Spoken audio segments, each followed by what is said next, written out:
Salut! Aujourd'hui, on revient vers vous avec un homme qui est à la fois dans le secteur culturel et dans le secteur du luxe. Il a une double activité. Il est adjoint au maire de Paris chargé de la culture. Il est également directeur de la stratégie du groupe LVMH. Il s'appelle Christophe Girard. Avec lui, on va parler de l'humour en entretien, on va parler métro, homo, boulot et de plein de choses encore. Bonjour Christophe. Bonjour David Abiker.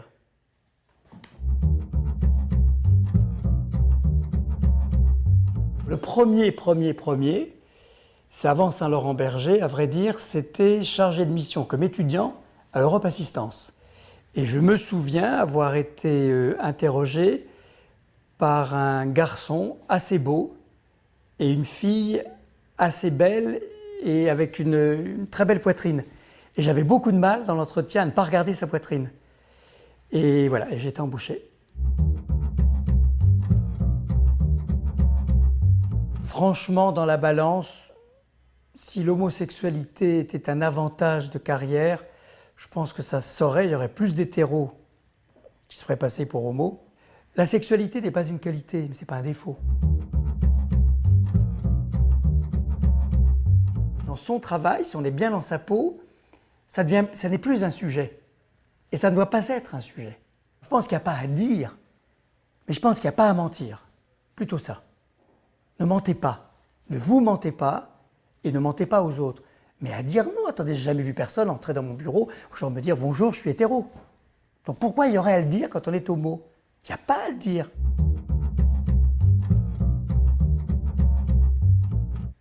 Il y a mon entretien, donc 20 ans plus tard, avec Bernard Arnault. À l'époque, j'étais encore directeur de la publication de Tétu. J'avais donc Tétu qui venait de sortir de la presse, des presses sous la main. Et puis je pensais que Bernard Arnault me ferait attendre une demi-heure. Et bien pas du tout, il est arrivé à l'heure. Et moi j'étais en train de lire Tétu, que j'ai retourné évidemment tout de suite quand il est arrivé, disant voilà, c'est pas le sujet, c'est pas le... Et très curieux, il m'a dit mais qu'est-ce que vous lisez? J'ai dit non, c'est un magazine. Il me dit si, faites-moi voir. Donc je lui montre, je lui dis mais vous ne connaissez pas? Il me dit mais non, qu'est-ce que c'est? Je lui explique. Et il me dit mais c'est très très intéressant. Parce que vous savez, dans l'univers du luxe et de la mode, tous les sujets de société, etc. Et j'ai trouvé un homme très libre, et plutôt assez facétieux, me voyant avec le magazine Tétu, dont il avait entendu parler, mais qu'il ne connaissait pas. Le parfum trop fort, ça c'est un cauchemar. Ça c'est un cauchemar. Quelqu'un qui se met beaucoup de parfum, c'est donc quelqu'un qui n'est pas très discret. Et moi j'aime la discrétion. Vous voyez, une secrétaire, je lui dis toujours, vous êtes une bonne secrétaire si vous avez compris que dans le mot secrétaire, il y avait le mot secret. Des gens qui savent se taire, des gens qui ne posent pas de questions, des gens qui savent anticiper en revanche les problèmes. Voilà, un bon chef de cabinet, c'est ça.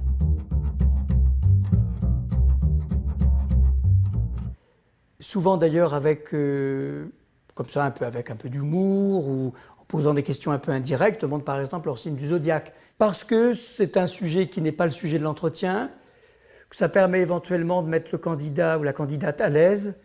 Et puis c'est de dire à la personne, vous savez, l'astrologie, j'y connais rien, mais voilà, c'est toujours intéressant de savoir, quand on connaît des gens qui sont du même signe que vous, si on y trouve des points de ressemblance, ou alors le signe chinois. En général, les gens ne connaissent pas leur signe chinois. Donc moi, j'ai une petite carte sur laquelle j'ai toutes les années du signe chinois, je pourrais donner le vôtre. Vous donnez le vôtre d'ailleurs à la fin de l'entretien.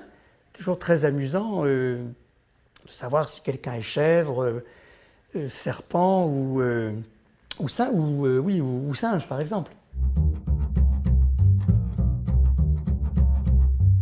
Je déteste les sotopaphes. Sotopaphe, c'est quelqu'un qui vous fait des compliments, qui va dans le sens de ce que vous allez lui poser comme question, qui est le candidat trop parfait. Ça, c'est absolument horripilant, parce que ça sonne faux. En revanche, celui dont vous voyez qu'elle ou qu'il rame, qu'il donne son maximum, le meilleur de lui-même, qu'à un moment donné, il n'a pas forcément compris la question, mais qu'intelligemment, il vous dit son trouble, etc. Moi, ça me touche plus parce que je vois quelqu'un d'humain. Je suis très inquiet quand quelqu'un ne lit jamais un livre, ou ne s'intéresse pas au cinéma, ou la musique. Mais il faut que la personne soit en condition pour en parler naturellement. J'aime pas l'idée de coincer quelqu'un, de faire passer un examen, je trouve ça odieux. Je préfère quelqu'un de peu cultivé, avec une magnifique sensibilité, devant un tableau ou à un concert, dont l'oreille et le cerveau vont vraiment entendre une chose extraordinaire, dans une voix, dans un violon, sorti des mains d'un pianiste. Je trouve ça plus intéressant. Je ne donne pas un faux espoir, mais je respecte l'émotion et l'intensité du rendez-vous. Et je trouve qu'il faut être respectueux parce qu'il faut toujours qu'un candidat dont on sait qu'il ne sera pas retenu parce que ça ne va pas, il faut que de ce rendez-vous, il en sorte quelque chose de positif et d'utile pour lui. Même mettre à, je dirais, à son crédit le rendez-vous qu'il a eu, que ce rendez-vous lui serve. Sans doute une femme et sans doute Michelle Obama, parce qu'elle a dirigé un hôpital, elle connaît bien le travail social des quartiers, elle est aujourd'hui la femme président des États-Unis. Je pense que si j'étais un grand chef d'entreprise, je lui confierais la communication de mon groupe. Si j'étais ministre, non, si j'étais Premier ministre, voilà, je la prendrais comme ministre.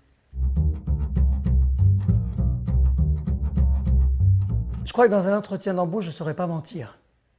Ou ça se verrait tellement.